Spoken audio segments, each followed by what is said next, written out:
Well, you know the election's on May the 7th. I do. And you've got two votes, so you vote for your national candidate and locally, and which I hope is going to be our county. Right. We've done a lot over the last 4 years. Yes,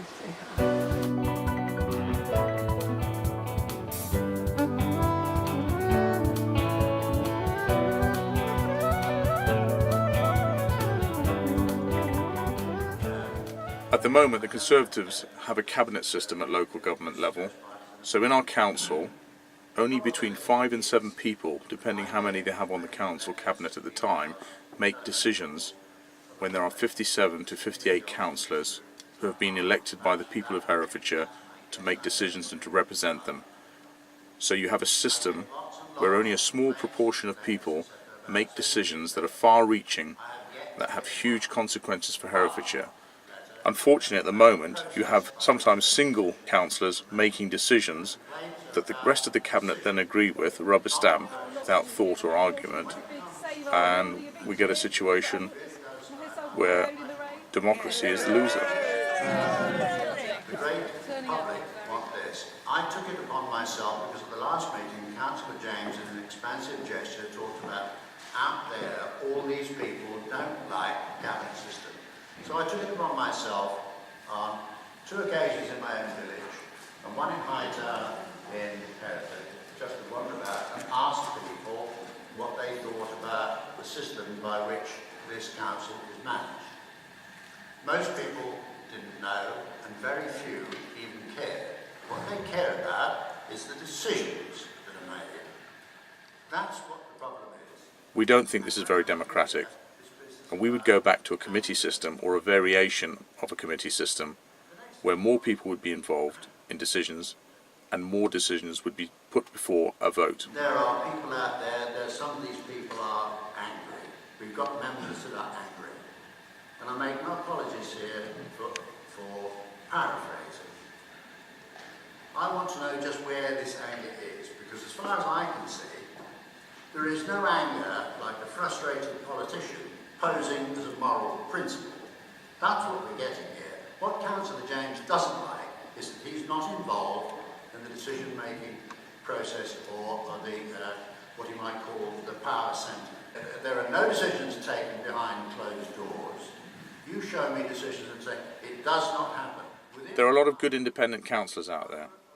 The problem with independents is that they are independent not just of party politics but of each other, which means it's very difficult for them to work together. They're not cohesive, they don't have policies. We don't think this is good for Herefordshire. It's our county, is independent of national politics, so we're not a sub-branch of the Conservatives or Labour or Liberals. We just do what we think is right for Herefordshire. But we are organised, we are cohesive, we act as a party, and this makes us much more effective.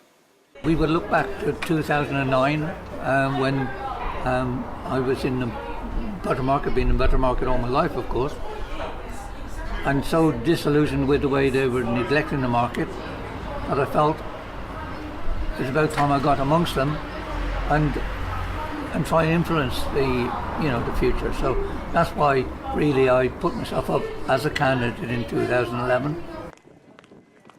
In the 4 years that I've been a councillor, I've been able to achieve, quite a lot in the ward. One of the first things that happened was I saw such a huge neglect on the Grandstand Park, which is the only green open space really of any substance in the ward, and discovered that the council had plans to bulldoze half of it and turn it into an industrial estate. So I fought them tooth and nail for nearly 18 months and won the day, which is really significant. This is going to be the catalyst for our community hall eventually, but it's roomy inside, quite spacious enough for us to have our committee meetings and what have you. But we've got a kitchen that will serve the community and a toilet, so it's going to be our little headquarters. What we're trying to create here in the park is a real hub for the community. So we've got a football team called Herefordshire City Football Club that want to make their home here. is fabulous, really. We're just in this area over here. We're planning to set out a couple of full-size croquet courts. So we will possibly have croquet tournaments happening in the late autumn, maybe.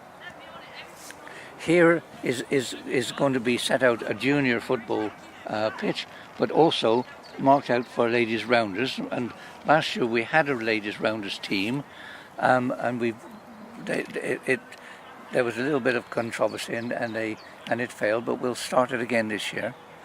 Over on that other side, beyond the goalpost, we're going to lay out a pétanque, a boulet court, and further up this, a volleyball court. So what we're trying to do is to bring amenities into here that all ages can enjoy, and for it to be a real hub for the community. The important thing for us is that there is no cost for any of the activities. The tennis courts over there are free to use by anybody who comes to visit our park, whether it be local residents or people. We get people from South Wye. We've got one family that comes over from Colwell to visit us on a regular basis. And it's that sort of thing that we want to develop here. Free for everybody to use, and at grassroots level, it's really going to encourage people to get into recreation, get into sport, and tackle this real problem of obesity. I think it has to have a huge value for the community. They do a lot of football kicking around in here, simply because we haven't got the football pitch itself organised yet, but hopefully this will be used for netball and for volleyball once we get the other amenities established. But it really is a super all-weather area and it's used all year round by the youth.